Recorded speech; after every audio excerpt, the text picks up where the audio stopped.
Tantor Audio, a division of Recorded Books, presents Bad Blood by Mary Monroe, narrated by Chandra, Skyye, and Leon Nixon. Prologue. Rachel. Even when I was a teenager, I was attracted to two types of men, the bad boys, whom my mother warned me about, and the goody two-shoes type, whom she found acceptable and hoped I would settle down with. I knew that if I ever brought a thug home, I'd never hear the end of it, so marrying one was out of the question. Despite my fairly rigid Christian upbringing, I planned to have as much fun with them on the down low as I could, until an acceptable guy came along. As for myself, I was a combination of a good girl trying to be bad and a bad girl trying to be good.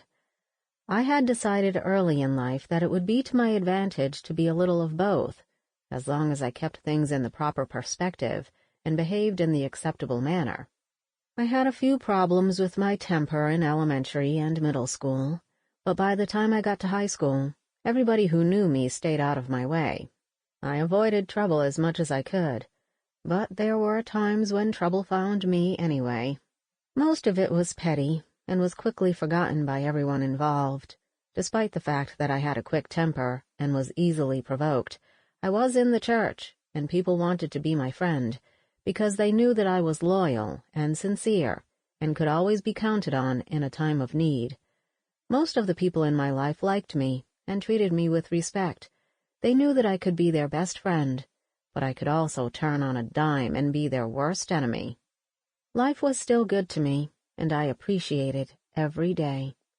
I had it going on, and I was going to make sure I kept it going on as long as I could. I was a party girl who liked to drink, socialize, and make love, not always in that order. I was also practical and focused on self-improvement. I was willing to work hard to get the things I desired. I wanted what every other woman I knew wanted: security, a nice home, loyal friends, and a good-looking, intelligent, successful husband who would give me good-looking, intelligent, successful children. I didn't think I was asking for too much, but I knew that getting what I wanted was not going to be easy.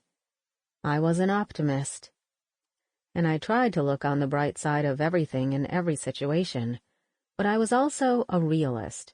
I knew that there'd be times when things didn't go the way I wanted, no matter how hard I'd worked. I truly believed that most people eventually got what they deserved. I didn't have a lot to work with as far as education and money were concerned, but I had the support of my family in most of my endeavors. Unfortunately, my family didn't want me to relocate from our small, sleepy country town in Alabama to the bustling Bay Area in California. But once I got a notion in me to do something, nobody could stop me, not even Mama. Girl, you ain't never even been out of the state of Alabama before. Why in the world would you want to move to a wild place like California? I looked my mother in the eye that Sunday afternoon, right after we'd spent 3 hours in church, and told her, "Because I want to." Despite Mama's ongoing protests and colorful descriptions of California, a jungle and a Babylon were my favorites, shortly after high school, I packed up and took off anyway. It took a while and a lot of hard work for me to see some success, but the move turned out to be one of the smartest things I had ever done. I continued my education, landed a dream job, and made some wonderful big sister friends, who eagerly took me under their wing, so to speak. With their guidance and support, I was able to experience a fun-filled life, temporarily losing my way a few times, though, continue to grow, and even exceed some of my own expectations. After I had spent only a few years of living the California lifestyle, everything seemed to be going the way I'd hoped it would, and my family became very supportive. Once I had established myself and had secured my future, the folks back home sat back and waited and prayed for me to get married. I wanted to get married, but I wanted it to happen at the right time and with the right man. Despite California being the land of plenty, when it came to relationships, finding a good man was not easy, There were a lot of men in my life, though. Unfortunately, most of them were usually the type I wouldn't even consider a future with. So they came and went. The ones I did want a future with didn't want a future with me for a variety of reasons. One thought I was too independent. He even told me to my face that he needed a wife who would always let him make the decisions in the relationship. Another one told me he would never marry a woman like me because I was too much of a challenge. He didn't elaborate, and I didn't ask him to. One man whom I cared about a lot more than any of the others told me on our first and last date that he hated kids, and that to make sure he never had any, he had already scheduled a vasectomy. The one after him bragged about the 6 children he had by 6 different women, children with whom he didn't spend time, and to whom he provided financial support only when he felt like it. Even with the numerous obstacles I encountered, I still managed to enjoy a lot of fun-filled nights of passion along the way. But I realized that a woman like me could get only so much mileage out of fun, and that I'd surpassed that limit many times over. I was still in my 20s by then, with a long life ahead of me, but I wanted to be young enough to enjoy an active life with the children I couldn't wait to give birth to. The time had come for me to settle down with the right man and start my real future. Seth Garrett, the acceptable man, according to my standards, as well as those of my hard-to-please mother, came along right on time. My family could not have been happier, and neither could I. Chapter 1. Seth. March 2000. Our flight from California's Bay Area to Mobile, Alabama, landed a little after 11 a.m. Even though it was springtime, the heat was sweltering. Rachel and I started sweating right away as we made our way to the baggage claim area, dodging some of the most aggressive flies and gnats I'd ever encountered. I didn't know what to expect next. Rachel had told me that Coffeyville, Alabama, where she was born and raised, was a one-horse hick town about an hour's drive from the airport. But because I loved Rachel and couldn't wait to meet her family and marry her, I had agreed to accompany her to a place where I already felt like an alien. We picked up our rental car and stopped for lunch at an all-you-can-eat buffet a short drive from the airport. We stuffed ourselves with some of our favorites: collard greens, mac and cheese, cornbread, and yams. After our feast, we waddled back to our rental car and headed for the freeway. It led us to the tree-lined gravel and tar route that would take us all the way to our destination. For the first 20 minutes, all we saw were 4-legged creatures darting across the road, and shabbily dressed folks riding bareback on mules, dragging themselves along on tractors, and piled up in old trucks. "Damn, baby, how could such a sophisticated sister like you have come from such humble beginnings?" I joked. I had to swerve to avoid hitting a deer that had jumped out of nowhere. "Shit!" I hollered. "Let me drive. I'm used to these roads," Rachel insisted, chuckling.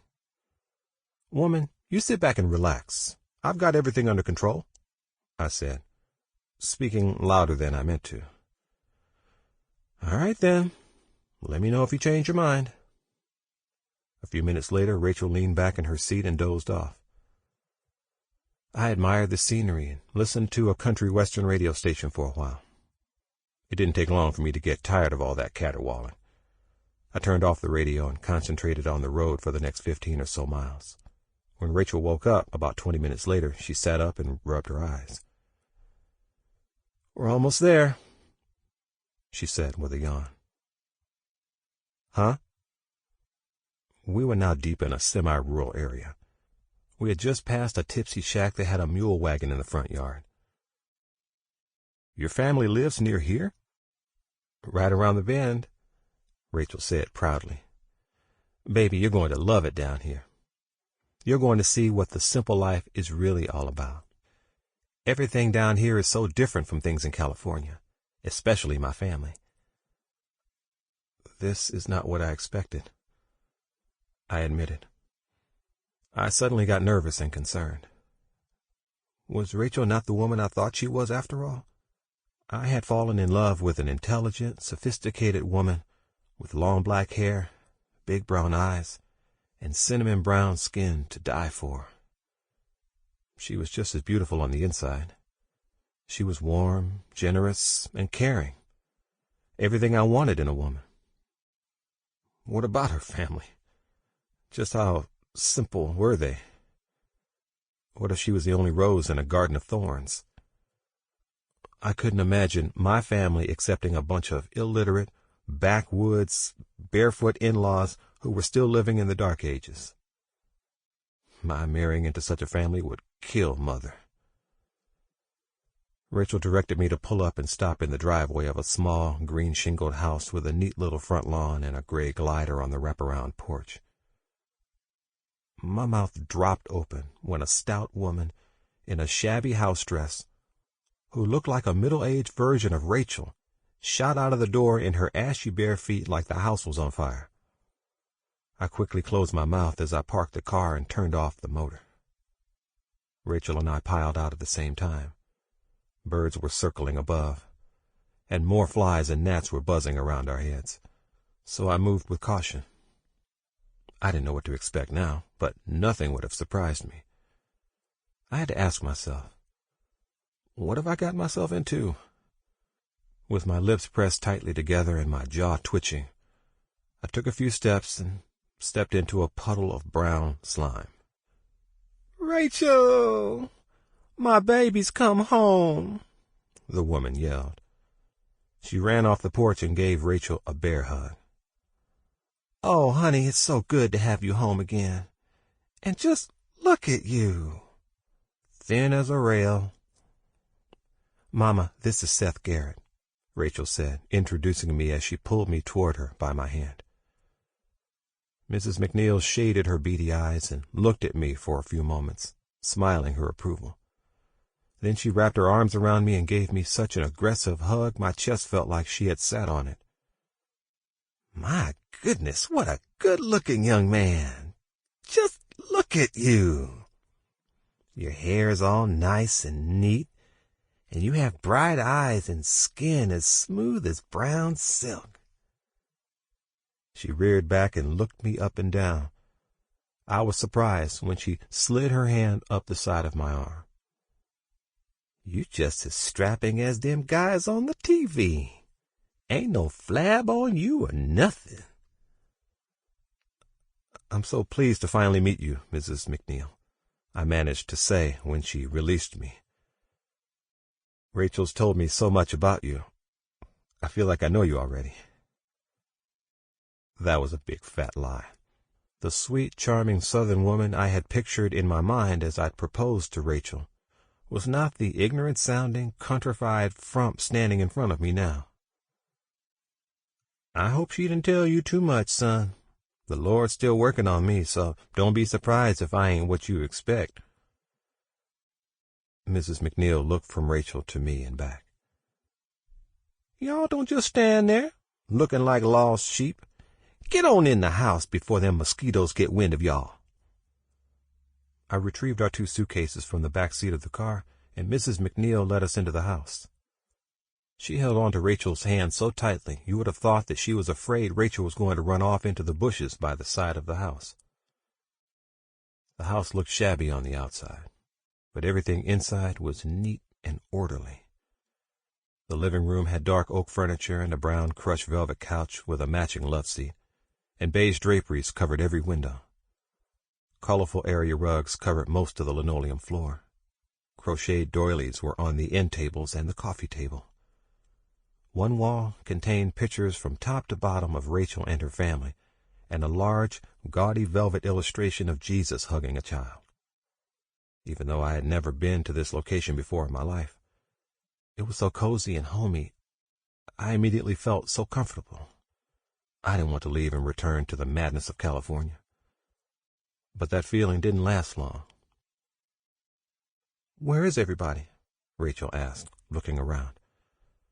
Before her mother could respond, a tall, good-looking dude in his 20s with Hershey bar-colored skin, tight black eyes, and fluffy black hair slunk into the living room. He could not have looked more countrified if he tried. He was barefoot, too, and he wore a plaid flannel shirt with the sleeves missing and blue overalls. "Ernest!" Rachel hollered. She ran up to him and wrapped her arms around his waist. "Baby," she continued, turning to me, "this is my brother." Ernest looked like he was in a trance. There was absolutely no expression whatsoever on his face. I set our luggage down and reached out to shake the brother's hand. To my surprise, he just stood there, staring straight ahead. He didn't shake my hand or even acknowledge me. Ernest, this is your future brother-in-law," Mrs. McNeal said in a nervous tone of voice. Ernest blinked in my direction. Then he shrugged and eased over to the couch and plopped down. He began to look at me with contempt, and that certainly made me uneasy. "He's a little on the quiet side," Mrs. McNeal explained, giving Ernest a dry look, which he ignored.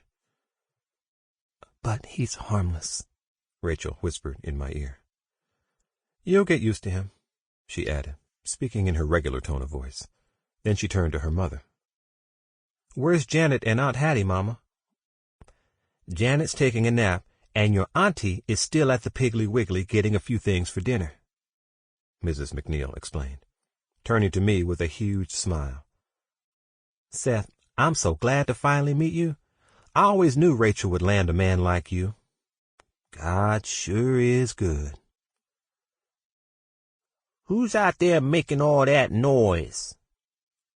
The voice coming from another part of the house was so loud and angry it made me jump. "I know you're all out there talking trash about me." "That's my sister Janet," Rachel said, whispering again. Then she quickly left the room.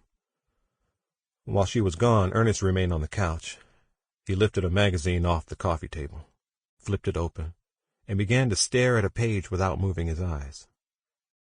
"Seth, from that blank look on your face, I suspect you can't wait to get some food into your belly. It'll be a little while before dinner's ready. I just put the cornbread in the oven. I started cooking last night, all for you and Rachel. I hope you like deviled duck eggs and poke salad," Rachel's mother told me. I had never eaten a goddamn duck egg before in my life, and I had no idea what poke salad was. I had a feeling I was not going to enjoy either one. Since I couldn't say what was on my mind, I said what I thought Mrs. McNeal wanted to hear. "Yum, yum." "Good. I know you must be tired, too. Why don't you sit down and rest your legs?" Mrs. McNeal waved me over to a wing chair facing the couch. I didn't bother to tell Mrs. McNeal that Rachel and I had eaten a huge lunch, and I certainly didn't want her to know how terrified I was to hear that she had prepared duck eggs and that mysterious poke salad just for us. The last thing I wanted to do was get on my future mother-in-law's shit list. I was still thinking about Ernest's odd behavior and the menacing voice of Janet, but I managed to sit down with a smile on my face. A few minutes later, Rachel returned. Shuffling behind her was a young woman, also in her 20s, in a brown corduroy dress and men's house shoes. She looked a lot like Rachel, too, except she was taller. There was a dazed expression on her face as she looked me up and down. "Honey, this is my baby sister, Janet," Rachel said, introducing her. I leaped up and stumbled over to Janet with the biggest smile I could manage, even though all kinds of questions, concerns, and disappointments were bouncing off the walls inside my head. "I'm glad to finally meet you, Janet," I said as I reached out to embrace her. "Don't you touch me," she yelled in a southern drawl that was so thick it sounded fake. "I know you the one that's been sneaking into my room in the middle of the night and playing with my teeth." "Janet, this is my fiancé, Seth. He's never been here before." Rachel didn't even bother to hide her exasperation. She turned to me with an apologetic look on her face. "Honey, my brother and sister were both born with, a few problems. But they're just fine, as long as they take their medication." "Okay," was all I could think to say. Medication? Both of Rachel's siblings have to take medication? For what? My chest tightened, and my brain felt as if it had frozen. Uh-oh. What have I gotten myself into? I wondered. Chapter 2. Rachel. Seth offered to take our luggage to my old bedroom, but Mama insisted on taking it herself. Naturally, I followed behind her, because I could tell from the look on her face that she had something to say to me that she didn't want Seth to hear. I was right. The moment we got inside the neatly organized room, with its roll-away bed, mismatched dressers, and frilly yellow curtains, she set the luggage on the floor, shut the door, and lit into me. How come Seth is looking like somebody knocked the wind out of him? What do you mean, Mama? I asked dumbly. What's wrong with you, girl? Mama snapped, shaking her finger in my face. Didn't you see the look on his face when Ernest refused to shake his hand? I didn't notice. Well, I know you noticed the way he looked when Janet yelled out, and then when she came into the room. You ain't blind. Now that you mention it, Seth did seem a bit surprised, I guess. Surprised? The way that man was looking, you could have knocked him over with a feather. If I didn't know no better, I'd swear you ain't told him about our family. I haven't told him everything, I muttered. I didn't want him to get the wrong impression about Janet and Ernest before he met them. I wanted to wait until we got here. Mama gasped so hard she choked on some air. I clapped her on the back, and as soon as she composed herself, she continued, Oh, my Lord in heaven! All this time he thought we was just a typical American family? Mama, as far as I'm concerned, we are just a typical American family. I began to wring my hands and pace the floor. Stand still, because you're making me even more upset. I stopped in my tracks, but Mama still seemed just as upset. There ain't no such thing as a typical American family, unless you count the one on Leave It to Beaver. This is a new day. Even Bill Cosby's TV family and his real-life family had problems, but they had problems most people can relate to. You can't hide things from Seth before y'all even get married. Mama, you are overreacting. I didn't try to hide anything from Seth. Oh, yes, you did. You hid something important from him about the family he's going to marry into. By not telling him, that's the same thing as hiding it. Oh, Lord, how come you didn't tell Seth about your brother and your sister before now? Mama hissed. She placed her hands on her hips. It never came up, I said, fumbling. What do you mean, it never came up? How could you not bring it up? The problems we got ain't the kind you can hide for too long. I was waiting for the right time to tell him, I said, sitting down hard on the bed, wringing my hands some more. They had begun to sweat, and so had my armpits. But I'm sure it won't be a problem. Seth is a very understanding man, and he's in the church. Mama looked at me and shook her head. Lord knows how his family is going to react when they hear. All the stuff you told me about how uppity they are, lawyers and such, and with him having a mama that don't do nothing but play bridge, suck up daiquiris, and socialize, I can tell you now she ain't going to ease into this. Mama, why are you so concerned about what Seth and his family will think about Ernest and Janet? They won't have to deal with them. Rachel, I didn't raise you to be no fool. You know how folks around here have always looked at our family like we was all crazy, Mama said gently. Crazy? Nobody in our family is crazy, Mama, I protested. You can call it whatever you want, but when it comes to most of the folks in this town, crazy is the first word out of their mouth when they talk about the McNeal family. Mama snorted and shook her head. Speaking of crazy, How is that baby brother of mine doing out there in California?" "Uncle Albert is doing just fine." I saw no need to say more, but Mama wanted to know more. "Is he still fornicating with men?" "He is still dating men, Mama. He lives with one, and he's very happy. He said that he hopes to get married someday." Mama looked elated, but not for long. "Say what? Do you mean to tell me the boy is going to come to his senses and marry a woman someday? See there? I knew if I prayed long and hard enough, Albert would straighten himself out."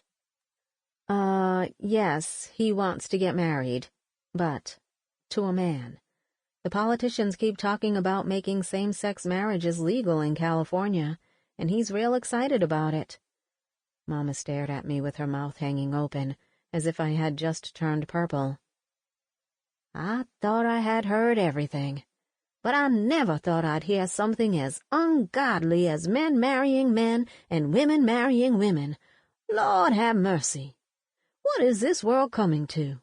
Lord knows what my friends will say when and if Albert ups and marries a man." I shook my head. "Mama, stop worrying about what people will say. These narrow-minded, ignorant, countrified folks in Coffeyville don't know any better. I'm sure our family is not the only one you know with a few simple-minded people." Mama shot me a hot look. "There's a lot more to it than a few simple-minded people in this family, girl." "What I meant was—" Mama silenced me by waving her finger in my face. "I don't care what you meant. Hush up and let me talk.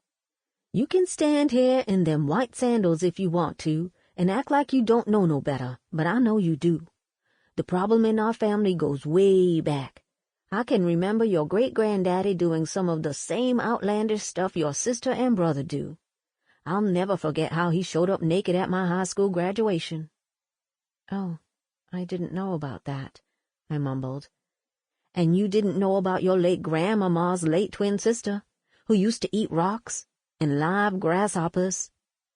"No, I didn't. But those people are deceased, and like I said, neither Seth nor any of his family will have to mingle with Janet or Ernest." "It ain't just Ernest and Janet you'll need to tell Seth about. The bad seeds in our family ain't all dead. You got a cousin named Milton. He's just 3 years younger than me.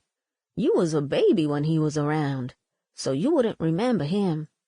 Anyway, he's over there in the state hospital, wrapped up in a straitjacket as we speak. He's so bad, he's been locked up in that asylum most of his life." "What did he do?" "You name it, he done it. But the man finally took action when Milton busted into a white woman's house and broke a claw hammer over her head. They tried to say he ravaged her, too, but Milton had never had no interest in sex, and they couldn't prove he touched that white woman's tail, and I bet she wasn't even clean." I looked off into space. "Mama, I know what you're thinking," I muttered. I turned back to face her and gave her a sharp look. "My children will be fine. There are all kinds of medication and treatments and therapy available these days. If, and it's a very big if, my children have problems, Seth and I will deal with them together." Mama gave me a pitiful look. "I sure hope you're right, baby. If you ain't, I can tell you right now, you can forget about living happily ever after with Seth." Chapter 3. Seth. I was so nervous and dumbfounded I could barely remain seated. Ernest was sitting on the couch. No matter how hard I tried to get him to talk, he continued to act like a mute. A few more minutes dragged by. My stomach was in knots, and my head was throbbing like somebody had attacked it with a paddle. The inside of my mouth was as dry as sandpaper. A belch suddenly flew out of my mouth, and I tasted some of the heavy, greasy food we had eaten for lunch, mixed in with the bile that had risen in my throat. I reached into my pocket and pulled out a stick of gum and stuck it in my mouth. As soon as I started chewing, my bladder began to demand attention. It was a one-story house, so I knew that it wouldn't be hard for me to locate the bathroom, but I attempted to get the information from Ernest anyway. Sample complete. Ready to continue?